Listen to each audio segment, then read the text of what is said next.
de la semaine, Le Traître. Il y a un titre en italien, je suppose. Il traidore. Très bien. Le Traître, du coup, ce sera Le Traître pour moi.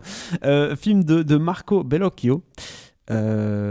Jusqu'ici, ça va. Bien, bien. Je vais pas prononcer les noms des acteurs parce que c'est trop chaud. Pier Francesco Favino. Oh putain, c'est beau ça. Vas-y un peu, continue. Maria Fernanda Cadido.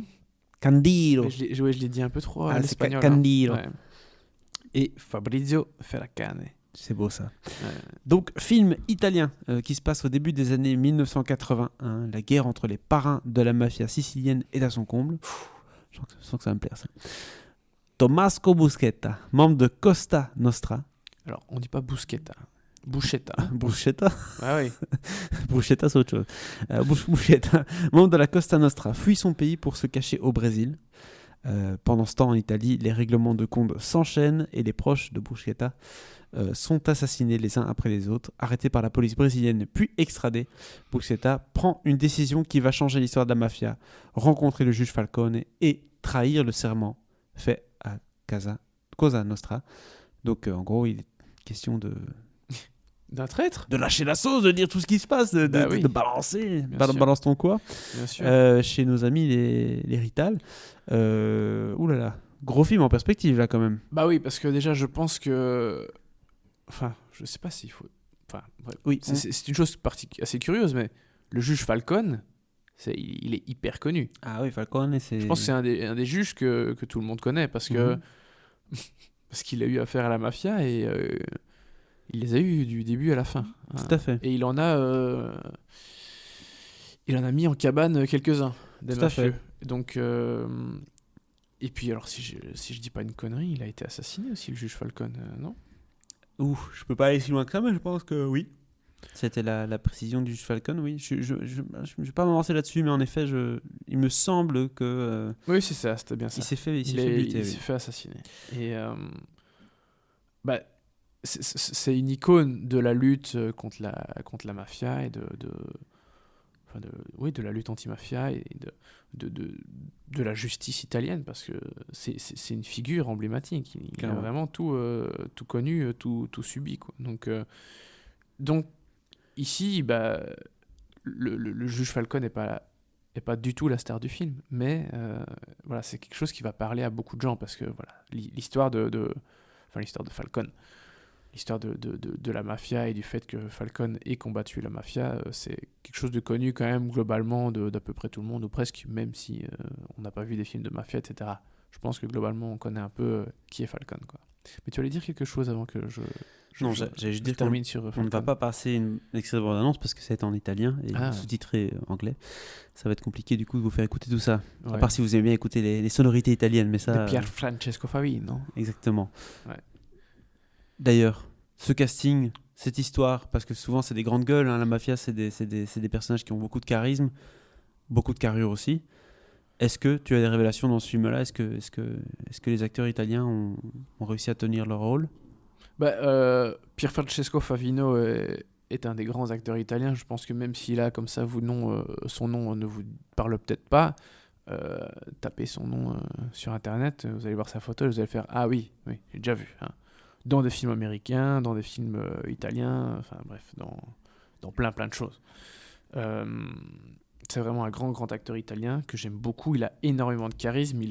Franchement, il a une tête hyper expressive. Tu m'as fait un petit signe. Ça veut dire, avoue que c'est ça. C'est ah oui. Ah oui. Son nom comme ça ne te disait rien, mais sa Exactement. tête. J'ai fait ce que tu m'as dit de faire, Voilà. donc je l'ai googlé. Voilà. Et en effet, sa gueule, il a une gueule. Bah oui. Il a la gueule de l'emploi pour un film de mafieux, qu'est-ce que je te dis? Ah ben voilà. Mais ce qui est génial dans ce film, c'est à nouveau de voir comment un peu les arcanes de la mafia, et surtout de comment ce procès qui a fait couler énormément de mafieux a été mis en place, parce que voilà, le Tommaso Buscetta a été arrêté à l'étranger en plus, donc au Brésil, il est extradé en Italie. Donc déjà, rien qu'une extradition, enfin une arrestation et puis une extradition d'un malfrat, enfin d'un mafieux, ouais. d'un mafieux, d'un assassin, c'est quand même déjà pas simple.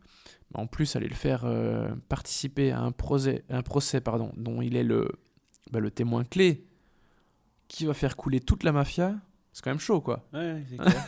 Donc, bon, tu dois être sûr de ton coup, et puis évidemment, t'as quand même pas une marge de manœuvre très large, hein. Tu fais pas complètement ce que tu veux, donc en tant que mafieux, voire ex-mafieux, témoin clé dans un procès pour faire couler tous tes potes, ou en tout cas tes Autant connaissances, te dire que tu sors de là, tu te prends une balle, quoi.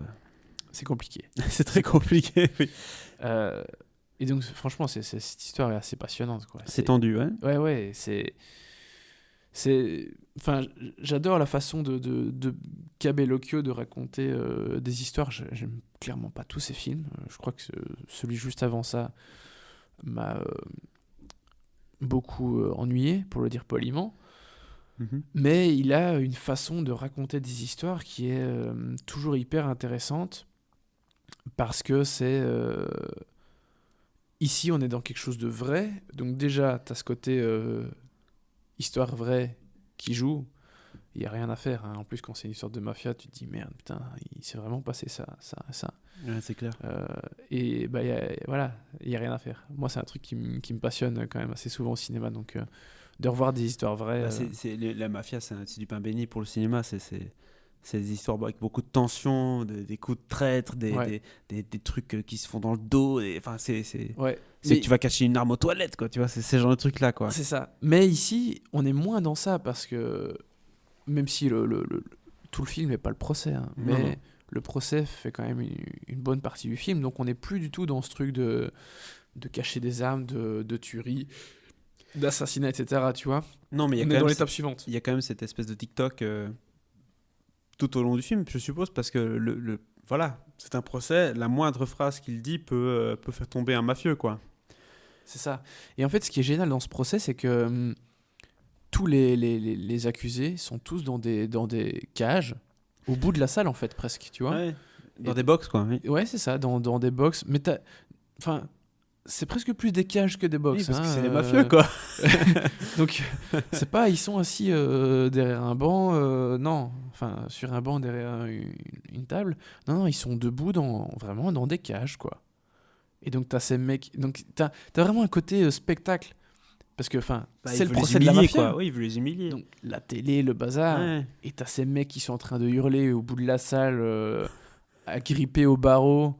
Enfin, déjà, c'est hyper cinématographique. Ah oui, c'est clair. très impressionnant. Et forcément, ça te rend le truc hyper vivant.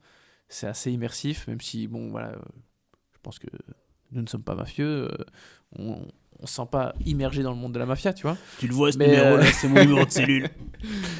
Mais voilà, il n'y a rien à faire. Ça te prend. Ok. Ça te met dans un vrai spectacle, Du coup, en tant que spectateur, quoi. Pain béni pour la mise en scène et la tension qui peut monter de ça, quoi. Ouais. Et puis bon, Pier Francesco Favino, bah, il est incroyable, ce gars. Il est incroyable. J'adore cet acteur. On le voit pas tant que ça, parce que bon, déjà les films italiens sortent pas tous chez nous. Non. Il fait quand même plus des films italiens en majorité. Mais ici, clairement, une grande prestation de sa part. C'était un film qui était à Cannes. Oui. Et comment a-t-il été reçu à Cannes, d'ailleurs Très bien, très bien. Il n'était pas au palmarès, hein, mais il a eu d'excellents retours, globalement. Parce qu'en plus, le cinéma italien en a besoin de films comme ça, hein, Ah ouais, films ouais. qui fonctionnent, ou en tout cas qui... Mais le film est déjà sorti en France. Il n'a eu que de bonnes critiques. À raison, voilà. C'est vraiment un film passionnant. C'est long, hein, par contre. Enfin, long. Il fait 2h30, mais tu vois absolument pas le temps passer, parce que c'est passionnant. Il y a vraiment. du rythme, il se passe des choses. Ouais, il se passe plein de Est-ce trucs. que c'est violent? Un peu, mais pas tant que ça. Voilà, c'est pas... Il y a beaucoup de parlotte, en fait, mais c'est ça qui est passionnant aussi. C'est de voir comment, par des jeux de verbal, par des arguments et tout, tu arrives à faire changer, à faire tourner quelqu'un procès, quoi. pour arriver à ton objectif. Ouais, tout à fait. Donc, non, vraiment, c'est hyper bien fait. Quels seraient les points négatifs Gros film de Marco Bellocchio. éventuellement? Bah écoute, comme ça, j'en vois pas spécialement. Non, vraiment, voilà. Terminons J'ai été très convaincu par le film. peut-être par une note, alors? Oui, un bon 3. 3 étoiles. Ouais.